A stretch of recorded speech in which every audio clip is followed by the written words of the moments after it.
Today, ladies and gentlemen, we are going to be talking about a very, probably more hot take worthy than I would tend to go for on the channel, because I feel like this could get a lot of backlash. This could get a lot of response. This could be a video that ends up getting a ton of views and getting a lot of response from a lot of different people, a lot of arguments, and that's a good thing. I'm not saying that's totally a bad thing, but this video could get a little bit out of hand once it's already out. So the hot take that we're going to be talking about is going to be more of a debate. And it's going to be a debate between me and the camera, basically. So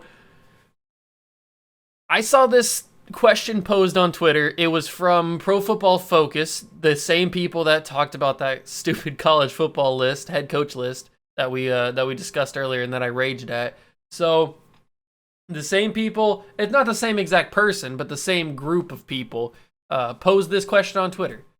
Let me look at it real quick. What's more important in today's NFL? Okay? Very simple question. What's more important in today's NFL? An elite wide receiving core or a dominant offensive line? All right, now I'm sure whoever's watching this probably has their opinions formulated in their head right now, and I'm going to tell you, you're wrong. You're wrong. Straight up. Just facts. Facts, 100p. You're wrong. Okay? And I'll tell you why. Because whatever you're thinking is wrong. It's the wrong answer. Whatever you're thinking is the opposite. The right answer is the opposite, okay? Because a question like this cannot have a solid, for sure answer. If you have a dominant offensive line, let's start with offensive line. If you have a dominant offensive line, but you have subpar to trash receivers, yeah, you probably won't get pressured as much. You'll probably have more time to look around the pocket or escape the pocket and run around, maybe scramble for a couple yards over here and there, but more than likely you'll have more time to find an open receiver. But if you have subpar to trash wide receivers, more than likely, 9 times out of 10, those wide receivers aren't going to be open when you have all this time. So it's going to be wasted possessions. Yes, there will be occasions where the wide receivers get open and they make unbelievable catches here and there. Yeah, that'll happen. That's just the trials and tribulations of an NFL season and of an NFL game. Wide receivers will get open because they're wide receivers and they made it to the NFL. Even here's a little side point. Even we talk about this in the NBA. Even the worst NBA basketball player, if you think of it in 2K ratings, if he's a 65 overall in 2K, that person will still cook any normal human being because they are good enough to be in the NBA. Yeah, they're not elite. They're not even average. They're not even decent in the NBA standard, but you're comparing them to other really good NBA players. They'll still cook any normal person. They'll still cook any human being on the planet that's not in the NBA because they are good enough to make it to the NBA.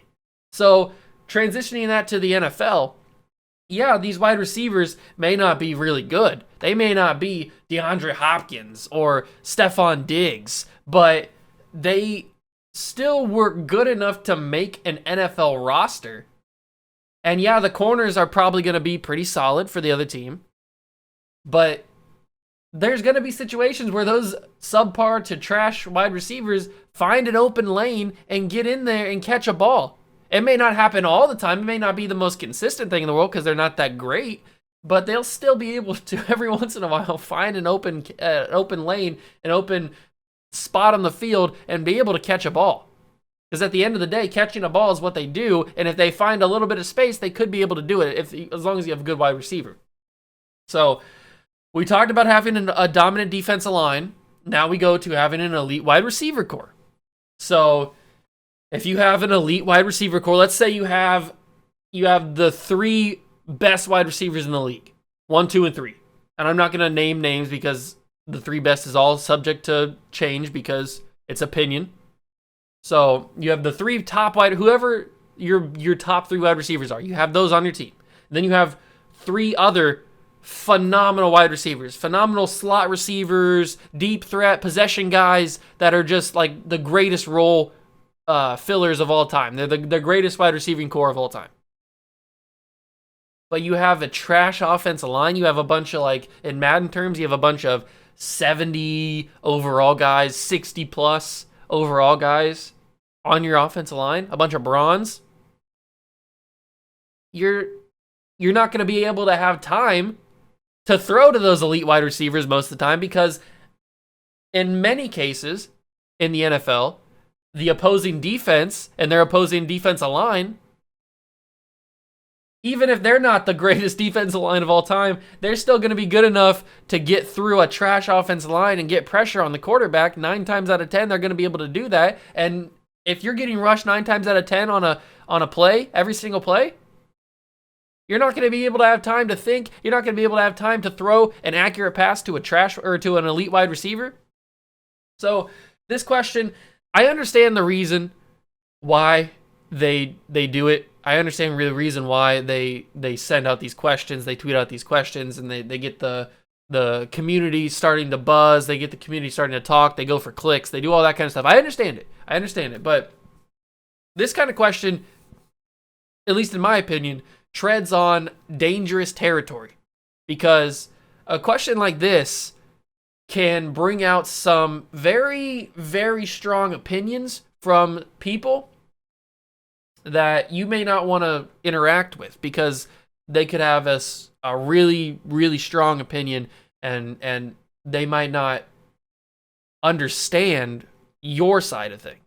So a question like this is very dangerous. They got to be careful with it because I can go both ways. I can go both ways on having an elite. What would you rather have? Having an elite wide receiving core or a dominant offensive line? So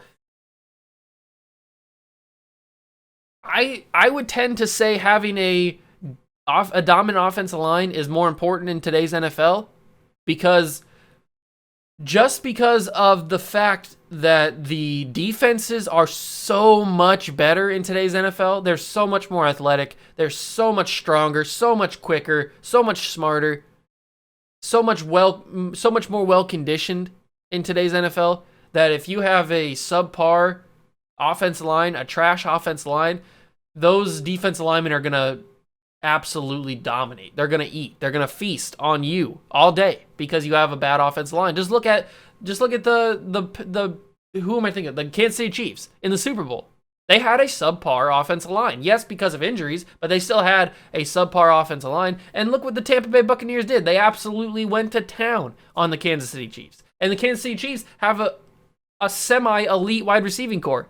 I say semi because, I mean, all they really have is Travis Kelce and Tyreek Hill. And don't get me wrong, I mean, Mecole Hardman's really good, and Pringle's really good, and whoever else they had. I mean, they had Sammy Watkins there, but they don't have Sammy Watkins anymore. So, I mean, they have a semi-elite receiving core, but they had a trash offensive line in the Super Bowl, and they got smoked. They paid for it. Patrick Mahomes paid for it in that Super Bowl because of their offensive line quality. And the Tampa Bay Buccaneers defensive line and linebackers all were really good and really elite. So that's one example of which would you rather have. And it turns out that having an offensive line that's dominant is probably the move, at least in my opinion. Now, I understand that you guys probably think differently, and that's totally fine because this is an opinion piece at the end of the day. And I'm excited and a little bit nervous, a little bit scared to see what you guys have to say in the comments. If you guys agree with me that having a dominant offensive line is more important in the NFL today than having an elite receiving core, or if you guys disagree with me, if you guys think the other way, if you think the receiving core is more important in today's NFL. I mean, I can understand both sides. I can understand the wide receiver side of things because it's a passing league now. It is a very heavily passing league now. And if you have a good quarterback, you have a good receiving core, you have an elite receiving core, you're going to be putting up points. you're definitely going to be putting up a lot of points. You're going to be outscoring a lot of teams. And maybe having that subpar to trash offensive line won't matter that much because you're getting the ball out in under a second or under 2 seconds. And the defense line doesn't have a chance to even get to you because you're in the shotgun all the time and you're just chucking that ball down the field and having that elite receiving core just rack up a bunch of yards, a bunch of touchdowns, and a bunch of points. So I can definitely understand that side of things too. So I'm not saying that either side is wrong. But what I am saying is that this is a very interesting opinion. This is a very interesting question. And I'm excited to see what you guys have to say. Let me know down below what you guys think. If you guys think that I'm right, if you agree with me, or if you disagree with me and you think that the receiving core is more important in today's NFL. Let me know down below and let me know what else you guys think. I want to hear some opinions in the comments. Let me know. I'm excited and scared about what you guys have to say. That's going to do it for me, though. Make sure to smash that like button, notification bell, and the subscription button as well. Join the Juice Club, and I will catch you guys in the next one. Peace.